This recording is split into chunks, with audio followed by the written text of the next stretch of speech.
রান্না করব এটা সবাই জানেন, তারপরও আমি দেখাইতেছি আমার মতো করে। আজকে রান্না করব হলো পাতলা খিচুড়ি।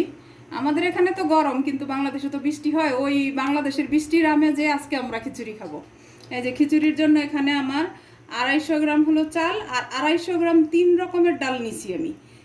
বুটের ডাল, মুসুর ডাল আর মুগ ডাল, আর আরেকটা হলো এই যে এখানে হলো মাসকলার ডাল। এই যে এরকম এরকম একটা বাটিতে 1 বাটি ডালকে আমি ভেজে গুঁড়া করে তারপরে এখন পানি দিয়ে ভিজাই রাখছি। এটা আমি দিব পরে, এইটাই খিচুড়িটার টেস্টটা অনেক বাড়ায় দেয়। আর এখন আর লাগবে হলো পেঁয়াজ কুচি, আমার 2 ভাগে লাগবে। এখানে আমার 4টা পেঁয়াজ কুচি আছে আর 4টা তেজপাতা আছে, আর এখানে আমার 2টা পেঁয়াজ কুচি আছে। এটা দিয়ে আমি খিচুড়িটাকে বাগার দিব। আর এখানে হলো 1.5 চামচ আছে ধনে গুঁড়া, 1.5 চামচ হলুদের গুঁড়া, 1 চামচ মরিচের গুঁড়া, আর 1 চামচ জিরা গুঁড়া, আর হলো এই যে 1.5 চামচ আদা রসুনের পেস্ট। তারপরে হলো 10-12টা কাঁচামরিচ, আর স্বাদ মতো লবণ। লবণ তো খিচুড়িতে একটু বেশিই লাগে, তো যার যেরকম লাগে ওরকম দিয়ে নেবেন। আর হলো এই যে ধনে পাতা কুচি। তো দেখতে থাকেন আমি কিভাবে রান্নাটা করি। এই যে আমি চুলাতে পানি বসাই দিছি এবং চুলাটাও জ্বালাই দিছি। তো এখন আমি গরম পানির মধ্যে দিয়ে দিব চাল ডাল সব কিছু। বিসমিল্লাহির রহমানির রহিম। এই রান্নাটা আমার মতে সবাই জানে, আমার কাছ থেকে শেখার কিছু নেই। আমি তারপরে একটু দেখাই, আপনারা দেখেন, হয়তো আপনাদেরটা একরকম আমারটা অন্যরকম, এরকম হতে পারে, যার জন্য দেখানো। আর প্রবাসে যেই ভাই বোনেরা আছেন, বা বিশেষ করে প্রবাসে যে আমার ভাইয়েরা আছে, ওনারা অনেক সময় চাইলেও খাইতে পারে না, মানে কিভাবে রান্না করব এই কারণে। এই যে এখন আমি দিয়ে দিব হলো তেজপাতা আর পেঁয়াজ কুচিটা, মানে একে একে সব দিয়ে দিব এখন আমি। তো ওনারা যদি কাজে থেকে এসে এভাবে একটু বসায় দেয়, হতে আর সময় লাগবে না। এই যে দিয়ে দিলাম ধনে গুঁড়া, হলুদের গুঁড়া, মরিচের গুঁড়া, জিরাটা পরে দিব, লবণ স্বাদ মতো, জিরাটা যাবে পরে, আদা রসুনের পেস্ট। এখন এটা বলক আসা পর্যন্ত আমি এটাকে রান্না করব, বলকের ঢেকে রান্না করব। বলক আসার পরে পরে আমি ঢাকনাটা উঠাই দিব। এই যে এখন আমি দিয়ে দিব।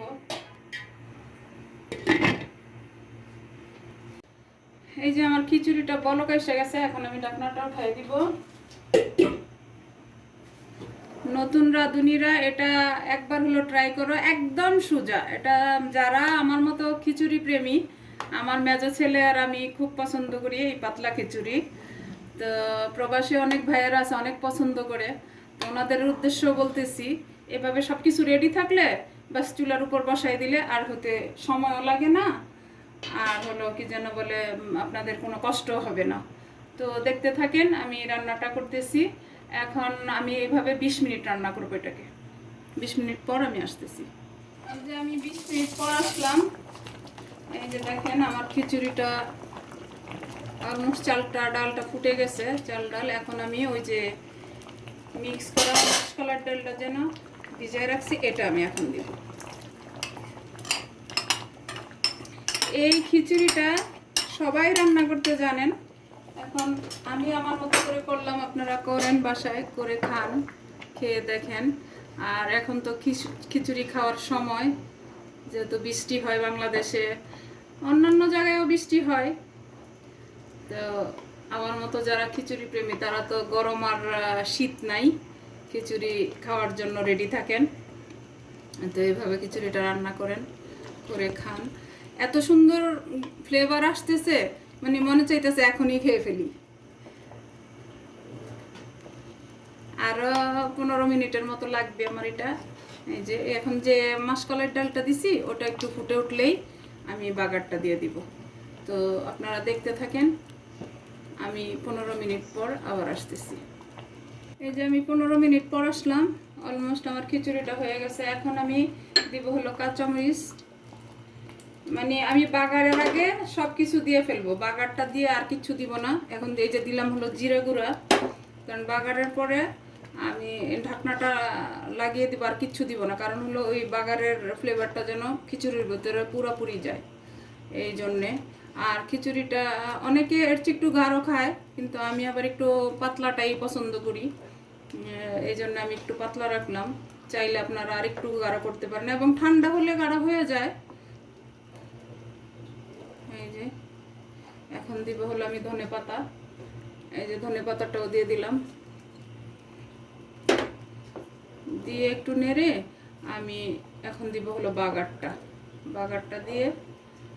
তো আপনাদেরকে আমার বলা হয় নাই, বাগারে কিন্তু আমি ঘি দিয়ে বাগার দিব, যেহেতু মাসকলার ডালটা দিছি। তো তো ঘি দিয়ে বাগার দিলে অনেক সুন্দর একটা গ্রান আসবে, খেতেও খুব টেস্ট হবে।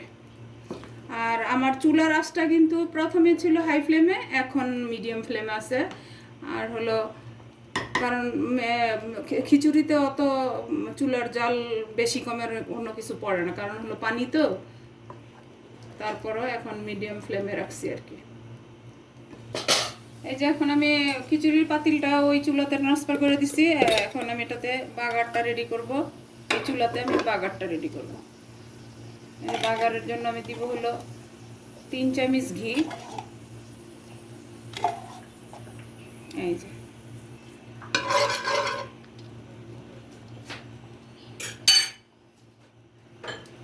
আর এই যে কেটে রাখছিলাম পেঁয়াজটা দিব।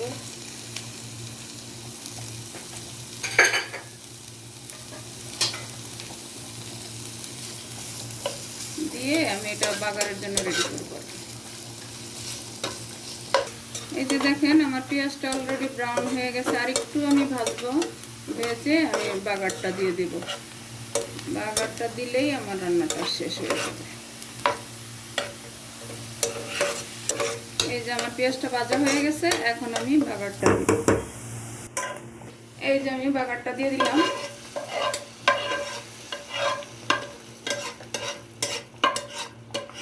বাগারটা দিয়ে আমি 5 মিনিটের জন্য এটা ঢেকে রাখবো। এটার ফ্লেভারটা পুরো এখানেই থাকবে আর কি, এই জন্য আমি ঢেকে রাখবো। 5 মিনিট পর আপনাদেরকে আমি সার্ভ করে দেখাইতেছি। 5 মিনিট ঢাকা দেওয়াই থাকবে। চুলাটা অফ করে দিলাম। এই যে আমার 5 মিনিট হয়ে গেল। এখন আমি খিচুড়িটাকে সার্ভ করব, আর চুলাটাকে অফ করে দিতেছি।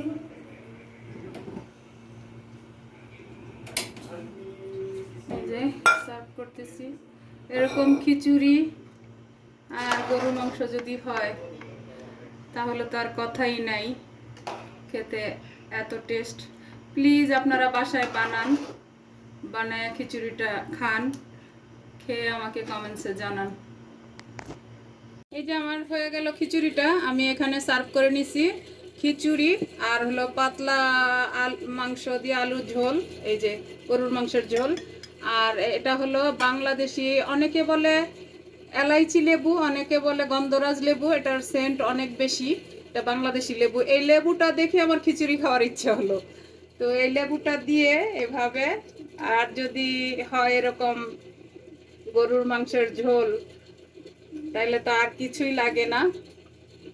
এরকম একটু গরুর মাংসের ঝোল হলে আর কিছু লাগে না। এরকম বিসমিল্লাহির রহমানির রহিম। আলহামদুলিল্লাহ, অনেক টেস্ট। তো আমার খিচুড়ি মানে বৃষ্টি ভেজা দিনের খিচুড়ি আর গরুর মাংসের পাতলা ঝোল দিয়ে খাওয়ার জন্য সবাইকে আমার তরফ থেকে দাওয়াত করলাম, আসেন একসাথে বসে খাই, চলে আসেন সবাই। তো আজকে আমার এই ভিডিওটা শেষ হয়ে গেল। আমি আপনাদের কাছ থেকে বিদায় নিলাম। আল্লাহ হাফেজ।